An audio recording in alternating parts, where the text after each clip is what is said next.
Hey everyone, thanks very much for joining our Monday Mindshare this week. I wanted to share something that's probably been around the low-carb, high-fat athletic endurance space since it began, and that is this question of whether that kind of diet approach and nutrition approach affects top-end performance of an athlete. And there is some research that specifically calls out some pieces that are affected, and I wanted to talk through that so we understand really what the reference is to what can be a risk in terms of losing some top-end performance. But what does that really mean, and how do you mitigate that as a risk factor? It's not hard to mitigate the issue, and we'll get to the bottom of it. But before I do, this has been a huge week in terms of a weekend, particularly in terms of performances from athletes that are essentially low carb, high fat, and they're athletes. So some of those are our athletes and some of them are not. But this just gives you a sense that high performance is absolutely possible in a low carb, high fat metabolism. Just you probably saw this weekend, the Super League Triathlon kicked off their series in London, and top of the leaderboard is Hayden Wild, SFuels athlete, training on SFuels Train and racing on our Race Plus products, taking out the lead position in London. If you check it out on YouTube and you look at the speeds that they're reaching on the bike and the run and in the water, I think you'll have no doubt that there's no lack of top end performance. You can also look at some of our recent athletes this year in longer duration endurance sports, but still, if you actually look at the numbers, the speed that they're swimming, biking, and running at is there's no evidence of a lack of top end performance. This is Matt Kerr in Cairns setting the course record for age group athletes, 70.3, just over 4 hours, a few seconds over 4 hours. But after 23-minute swim and 2 hours 12 bike, still ran an hour 20 in the half marathon. So no lack of top end performance. And actually, just coming back to Hayden before this triathlon season started and before the Olympics began, he was also qualifying or seeking to qualify for the track for the Olympics for the 5,000 meters, and he set the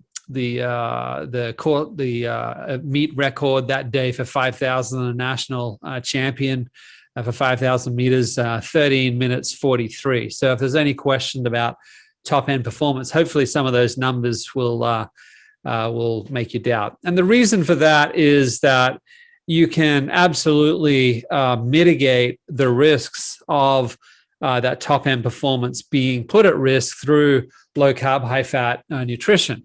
And I would first say that when we talk about top end, we are talking about, in a lot of the studies where they really investigate a loss of top end, we are talking about 100% plus power on a bike, etc. Similarly on a run, it's that zone 5 type of speed. And for most of our endurance athletes out there, that is frankly not even something that is delved into in 9 out of 10 races. And it may be on that 10th race, it's that last several hundred meters of a finishing shoot where you may be contending with someone that you wish to beat on race day. But by and large, in endurance sports, we rarely, delving into that top end of performance. But nevertheless, I do want to cover this because increasingly we're seeing athletes subscribe to a low carb, high fat lifestyle and diet and nutrition for their sport, because they know that not only does it deliver on the performance attributes, but it also has a very positive effect on their recovery and ability to step up week in, week out with high intensity sports that they participate in.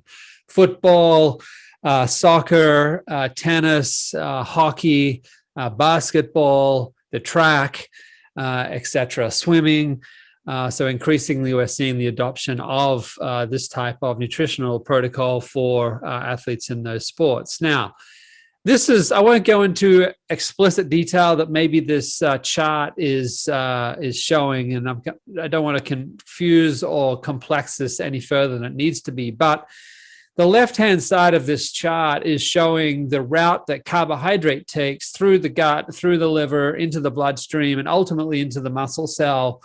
And the last step that a carbohydrate is treated in terms of being oxidized is using this enzyme we refer to as PDH. It's in red there on the left. And PDH is an enzyme that when certain factors in diet and even certain degree training protocols are applied, you can see that enzyme can lose its activity in highest intensity exercise. Again, this is an issue and a concern in highest intensity exercise. When we are competing and running and training at a sub-maximal output, this is really not an issue.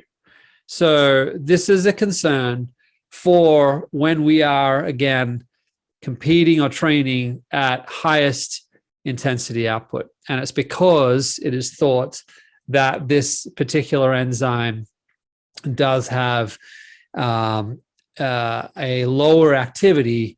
And what are the things that drive that? Well, one of the things that does seem to cause that is a low-carb, high-fat diet can cause this enzyme to be reduced in its activity.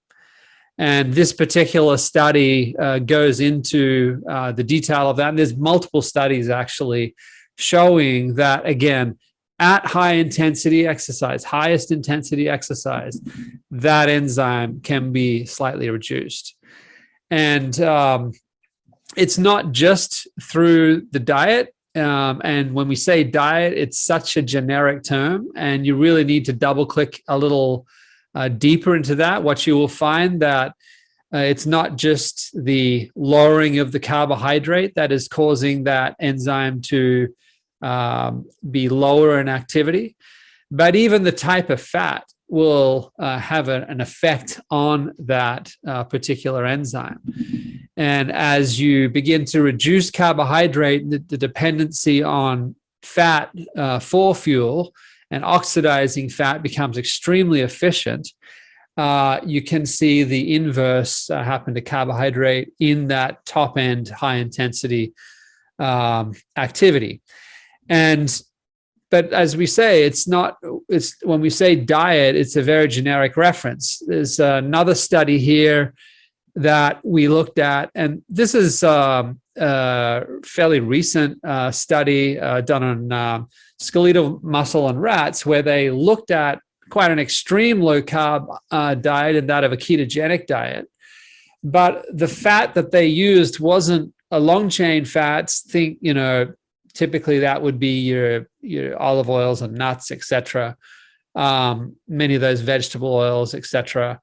But they used a medium-chain triglyceride fat, and we'll talk about that more in a second. But they found out that not only did this obviously improve fat oxidation efficiency, which is what we're after in a low-carb, high-fat diet, but by using the medium-chain triglyceride form of fat in the diet, not only did they have that improvement to fat oxidation, but it seemed to do that without exerting this inhibitory effect or this slightly suppressing effect on carbohydrate metabolism by using medium-chain triglyceride versus other fats. So, there's detail and nuance here about when we go low-carb, high-fat. It's a very high-level reference, but the type of fat is having quite a range of effect on whether that efficiency of carbohydrate is affected or not. And it would seem that by using a medium-chain triglyceride in a low carb, high fat diet protocol, there's less effect on having a reduced activity implication on carbohydrate metabolism. And then the other aspect too of this is it's not uncommon to see for a lot of endurance athletes that the percentage of their training load that is done at aerobic intensities is, by and large, the majority of their training. And they do very little training in zone 4, zone 5. And in those zones, and versus doing that in, say, zone 2, maybe some in zone 3, but generally zone 2, very different effects on how the different metabolic substrates, whether it's carbohydrate or fat, is affected relative to the intensity that, how much of your training load is done at those different intensities. So this particular study was looking just at that, particularly high intensity interval training. And they find out that by adding, the high intensity training to the training blocks, that not only were, quite a list of cardiovascular and metabolic improvements occurred, but one of the particular call outs was that, both the efficiency of fat oxidation and carbohydrate could be improved by adding the high intensity interval training as opposed to just purely more, long, slow distance aerobic zone 2 training sessions. And in fact, that enzyme we referred to, the pyruvate dehydrogenase, 21% increase as a function of adding the high intensity interval training to the protocol. So there are things that we can do, and that's what I wanted to just share with you now. I think there's three what seems to be emerging as best known methods that can help facilitate the mitigation of risk of losing any of that top end performance, as I say, for highest intensity activities. And like I said earlier, in most of our racing and training, this is, you're very rarely delving into that.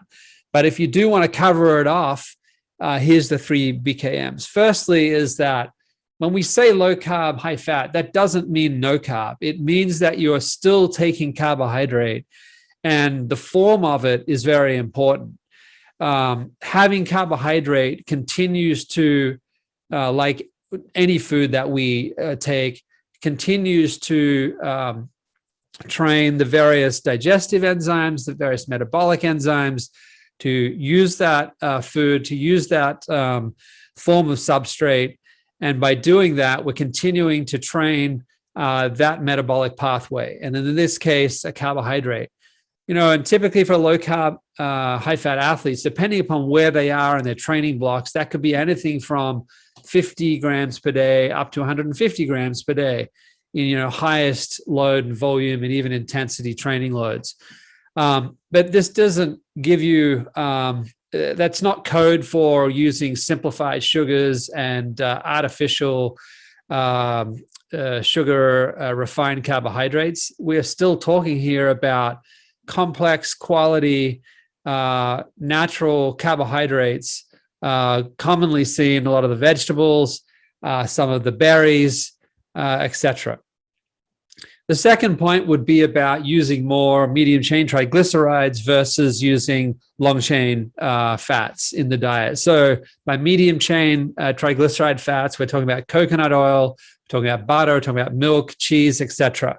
From an SFuels perspective, that's what you'll find in Transform product. That's what you're going to find in the Train products, and the Race product. That's what you'll find also in Keto 3, our breakfast cereal now. All of those products, the fat that we're putting into those is a medium chain triglyceride from coconut oil.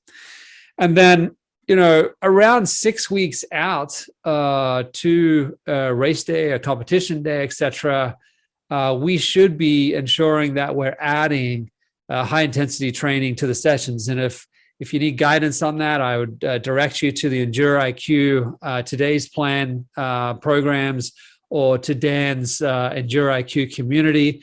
That's where you're going to get a lot more detail on how to program that. But essentially, we're talking about, adding that high intensity interval work to your training loads and doing it with carbohydrate. We start that first 30 minutes without carbohydrate to turn on the fat oxidation, open up the GLUT4 channels. And then from 30 minutes into the training session, then we can begin to add the SFuels Race Plus, the carbohydrate, to fuel both the carbohydrate oxidation while not at all shutting down the fat oxidation. And we want to optimize and train both of those metabolic pathways, and we can do that with some of these methods. I hope that helps in debunking some of the myth around this. There is some elements of truth, but there's a lot of myth. And the risks associated here are really in that highest end intensity. We're rarely plugging into that. But if you are involved in a sport that does use a lot more high intensity on race day or on game day, these are some of the BKMs that are really going to help you to optimize both your fat oxidation pathway and also your carbohydrate oxidation pathway for highest intensity intervals and higher intensity races and game days. I hope you have some fun with that. See how it works for you. Feedback's well received. I appreciate all the inputs we're getting week in, week out from doing these Monday Mind Shares. Let us know. Thanks again for joining. We'll catch up next week.